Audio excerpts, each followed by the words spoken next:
সুন্দরতম চ্যানেলে আপনাদের মোবারকবাদ জানাচ্ছি। আমরা মুসলমান মানুষ নামাজ পড়ি, আর এই নামাজ পড়ার জন্য আমাদের সপ্তাহে 7টা দিনই নির্ধারিত।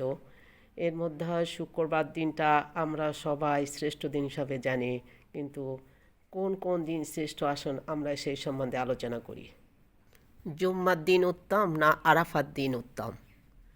অধিকাংশ আলেমের মতে সপ্তাহের দিনগুলোর মধ্যে জুম্মার দিনটি শ্রেষ্ঠ, আর সারা বছরের বিবেচনায় আরাফার দিন শ্রেষ্ঠ। কেউ কেউ বলেছেন জুম্মার দিনটি সপ্তাহের দিন বিবেচনায় শ্রেষ্ঠ, যেমন জুম্মার আর রাতটি অন্যান্য রাতের চেয়ে শ্রেষ্ঠ। আর আরাফার দিনটি জুম্মার দিনের চেয়েও শ্রেষ্ঠ, যেমন রসুল সাল্লাল্লাহু আলাইহি ওয়াসাল্লামের জন্মের রাতটি সকল রাতের চেয়ে শ্রেষ্ঠ। ইমাম আহমদ ইবনে হাম্বল রাদিয়াল্লাহু তাআলা আনহার কাছে সব দিক বিবেচনায় জুম্মার দিনটি শ্রেষ্ঠ। ইমাম শাফি রাদিয়াল্লাহু তাআলা আনহার অনুসারীদের কাছে শ্রেষ্ঠ দিন হলো আরাফার দিন, এরপর জুমার দিন, এরপর ঈদুল আজহার দিন, তারপর ঈদুল ফিতরের দিন।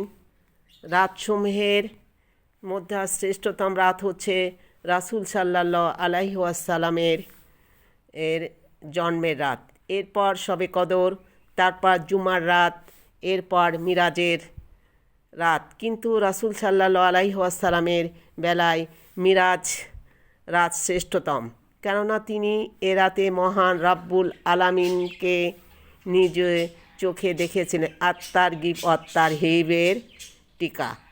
মহান আল্লাহ মহাগ্রন্থ আল কোরআনে জুমার দিনের কসম করেছেন। সূরা বুরুজে বলা হয়েছে, অস-সামাই জাতিল বুরুজি ওয়াল ইয়াউমিল মাউদি ওয়াশ-শাহিদি ওয়া মাশহুদ। অর্থাৎ বুরুজ বিশিষ্ট আসমানের কসম, প্রতিশ্রুতি, কিয়ামতের দিনের কসম, শাহেদ, জুমার কসম, মাশহুদ, আরাফাত এর দিনের কসম। শাহেদ শব্দের অর্থ জুমার দিন। হযরত আবু হুরায়রা রাদিয়াল্লাহু তাআলা আনহু সূত্রে বর্ণিত, রাসূল সাল্লাল্লাহু আলাইহি ওয়াসাল্লাম বলেছেন, ইয়াউমিল মাউদ অর্থাৎ কিয়ামতের দিন, ইয়াউমুল মাশহুদ অর্থ আরাফার দিন, শাহেদ অর্থ জুমার দিন। আহমদ তিরমিজি। বলা বাহুল্য, জুমার দিনের বিশেষ ফজিলত ও গুরুত্বের কথা এ আয়াতে আল্লাহ দিনের কসম করেছেন। এত দ্বারা জুমার দিনের বিশেষ মর্যাদা ও গুরুত্ব প্রমাণিত হয়।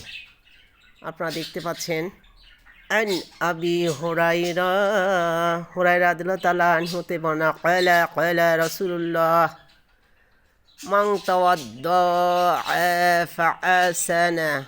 মানেটা আরবি মানেটা হচ্ছে, আবু হুরায়রা রাদিয়াল্লাহু তাআলা আনহু তে বর্ণিত, তিনি বলেন, রাসূল সাল্লাল্লাহু আলাইহি ওয়াসাল্লাম বলেছেন, যে ব্যক্তি উত্তম রূপে ওযু করে, এরপর জুমার নামাজে এসে নিশ্চুপ থেকে মনোযোগ সহকারে